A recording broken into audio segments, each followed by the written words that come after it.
Battle numéro 2, on va parler décarbonation, l'industrie source de tous les maux ou apporteur de solutions. Et j'accueille Mathieu Camparc. Bonsoir Mathieu. Fondateur et directeur de l'entreprise RAGT Énergie, entité de RAGT. Alors, il n'y a personne en face de vous. Vous deviez débattre avec les étudiants de l'IMT Minalbi, mais ils ont eu un petit empêchement de dernière minute. Mais comme on vous garde et je suis ravie que vous soyez là. Parce que c'est important ce que vous allez nous dire. Vous êtes acteur de la décarbonation de l'industrie et apporteur véritablement de solutions, notamment sur la partie production de chaleur à partir de la biomasse. L'industrie est-elle un acteur clé de la transition énergétique? Vous allez me dire oui, évidemment. Vous allez nous donner votre position sur cette question. Mais avant ça, je crois que vous avez une petite photo du contexte général à poser. Merci Sophie, bonsoir à tous. Écoutez, on va faire un battle, je vais être un peu seul, mais je vais essayer de vous apporter les éléments que je voulais vous apporter pendant cette séquence. Ouais. Je pense que déjà, en premier temps, c'est important de faire une photo de l'industrie aujourd'hui. On parlait de l'industrie ringarde, on parlait de l'industrie polluante, on parle de l'industrie pour les risques. Donc du coup, c'est vrai que la source de tous les maux, c'est une réalité. Et maintenant, c'est quelles solutions on peut arriver à mettre en œuvre. Donc je pense que dans ces sujets-là, la décarbonation est un vrai axe d'amélioration qu'on peut avoir sur la filière industrie. Et voilà, on parle beaucoup de décarbonation ces dernières années. Maintenant, le sujet, c'est est-ce que la décarbonation date d'aujourd'hui? Ben non. L'industrie, c'est quelque chose qui, depuis des années, en fait, travaille à la décarbonation. On travaille à limiter les émissions de gaz à effet de serre. Si on compare un petit peu les émissions qu'on avait dans les années 90 par rapport à celles de 2020, on a abattu de 50% les émissions de gaz à effet de serre. La photo aujourd'hui, c'est l'industrie émet environ 20% des émissions de gaz à effet de serre au niveau national. Donc quand on compare ça avec tous les secteurs médiatiques qu'on peut avoir, on est inférieur au transport, on est équivalent au bâtiment, on est équivalent à l'agriculture. Donc voilà, on est quand même une industrie qui n'est pas si polluante que ça et qui n'est pas si génératrice d'émissions que cela. Les chiffres, pour vous donner un petit peu et pour avoir quelques idées, c'est l'industrie émet environ 78 millions de tonnes d'équivalent CO2 par an. Il faut savoir que c'est à 50-50 entre la partie émissions pour la production de chaleur et émissions pour les procédés. Donc c'est quelque chose qui donne un peu l'idée. Ce n'est pas que de la chaleur, ce n'est pas que des émissions qui sont faites sur la combustion. Donc il y a des améliorations à trouver. Et quand on regarde cet abattement du coup, des émissions entre 1990 et 2020, on a eu un abattement considérable, notamment sur la chimie. La chimie était une filière qui était forte émettrice de gaz à effet de serre. On a réduit depuis ces années-là de près de 70% les émissions de gaz à effet de serre avant de rentrer dans la photo aujourd'hui.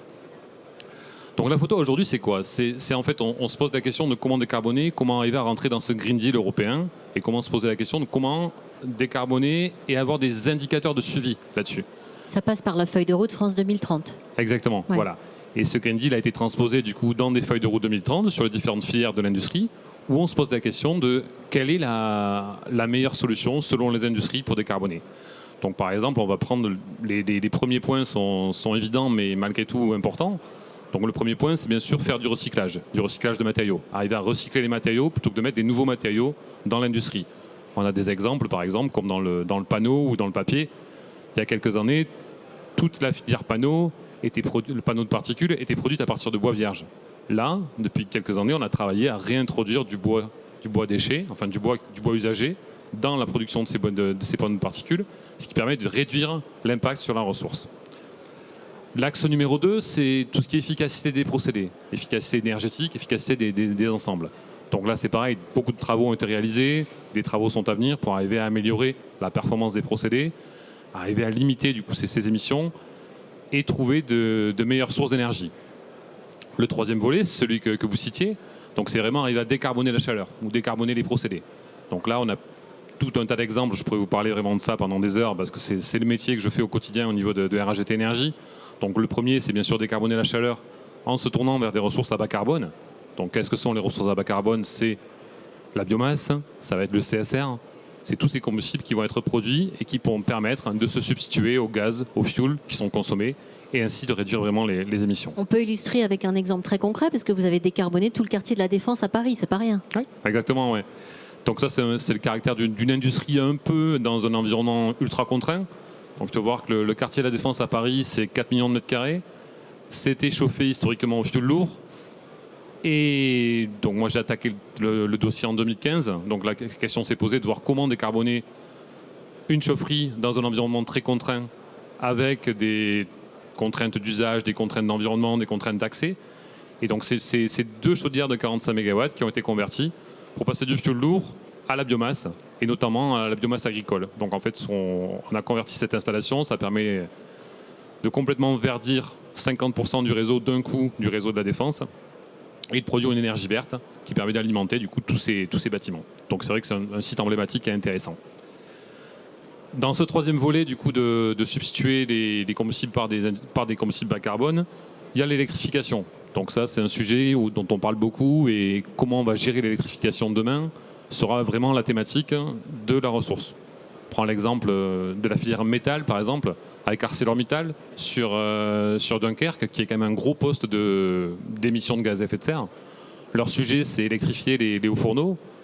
Électrifier les hauts fourneaux, c'est d'un coup 750 MW de demande en puissance. Donc c'est l'équivalent d'une demi-centrale nucléaire qui va être nécessaire pour arriver à alimenter l'installation. Donc je pense qu'il faut arriver à réaliser ces volumes-là, il faut arriver à réaliser les enjeux qu'a RTE et qu'a toute la partie production électrique pour arriver à alimenter ces projets-là. Mais on est sur des filières matures. Voilà, quand je parle efficacité énergétique, quand je parle production d'énergie à partir de combustibles bas carbone, c'est des filières matures. Les enjeux de demain, et c'est ce que j'aurais aimé du coup pour échanger avec les étudiants, c'est toutes ces filières, toutes ces innovations de rupture qu'on va vouloir traiter. Et les innovations de rupture, c'est quoi? C'est notamment la capture de CO2. On va se poser la question de comment capter le CO2 sur les procédés et comment arriver à le réintégrer dans nos productions pour éviter de le consommer. C'est également l'hydrogène, toute la partie hydrogène bas carbone. Donc c'est des choses dont on parle beaucoup. C'est de l'innovation de rupture, et il y a des ambitions qui sont fortes par rapport à la décarbonation de l'industrie à partir de ces innovations de rupture. Quand on parle trajectoire 2030, donc je vous ai dit tout à l'heure qu'entre 1990 et 2020, on a abattu de 50% les émissions de gaz à effet de serre. Globalement, les feuilles de route qui sont données, c'est entre 2015 et 2030, on doit de nouveau abattre de 30 à 40% les émissions de gaz à effet de serre. Oui, je vais me faire un peu l'avocat du diable, parce que déjà le temps passe vite, et puis que vous n'avez pas d'étudiants en face. On entend souvent dire que ça ne va pas assez vite quand même. Effectivement, ça ne va pas assez vite, mais là, la feuille de route qui est donnée permet déjà de pousser un petit peu les actions. On va l'atteindre, cette feuille de route? Cette feuille de route a été publiée. Les feuilles de route ont été publiées en 2022 et en 2023 au niveau de l'ajustement. Donc on va avoir tous ces éléments qui vont permettre de... Je veux dire, les objectifs fixés par cette feuille de route en 2030, est-ce qu'ils sont atteignables? Est-ce qu'ils vont être atteints selon vous? Ils sont atteignables. Les ambitions sont multiples. Je pense qu'il faut voir aussi le côté quota CO2. Vous en entendez parler. Les quotas CO2, on va arriver à avoir un prix du carbone qui va augmenter, de la limitation sur les quotas gratuits, des quotas à l'import qui vont être limités. Donc on ne va plus pouvoir importer de CO2. Ils vont être taxés à l'entrée. Donc ça, je pense que c'est un vrai verrou, c'est un vrai levier réglementaire. On a également un levier de marché. Donc je ne sais pas si vous avez entendu parler du label SBTI. C'est un label qui donne des engagements par rapport à tout ce qui est climat, pour que les entreprises puissent investir et acter leur décarbonation. Donc l'entreprise va acter sa décarbonation pour viser par exemple une décarbonation de 30 à 40% pour 2030. Et ça, c'est un engagement. C'est un engagement qui est mesuré et mesurable et dont le marché attend. Donc comment ça se passe? C'est qu'on a des end-users qui vont être tous les gros utilisateurs comme Danone, Nestlé, Decathlon, enfin toutes les grosses industries vont demander à ce que toute la filière amont en industrie soit capable de donner du SBTI. Donc toute la supply chain qui est en amont va devoir fournir du SBTI. Et ça passe par la RSE, par exemple, et d'autres engagements forts que prennent les entreprises. On arrive au terme de cette séquence, Mathieu. Oui. Merci beaucoup. Donc, on l'a compris, décarbonation, l'industrie a été peut-être source, peut-être pas de tous les mots, mais source de mots, mais apporteuse de solutions, évidemment. Aujourd'hui, on en a la preuve. Oui, voilà. Merci infiniment. Merci beaucoup, Mathieu.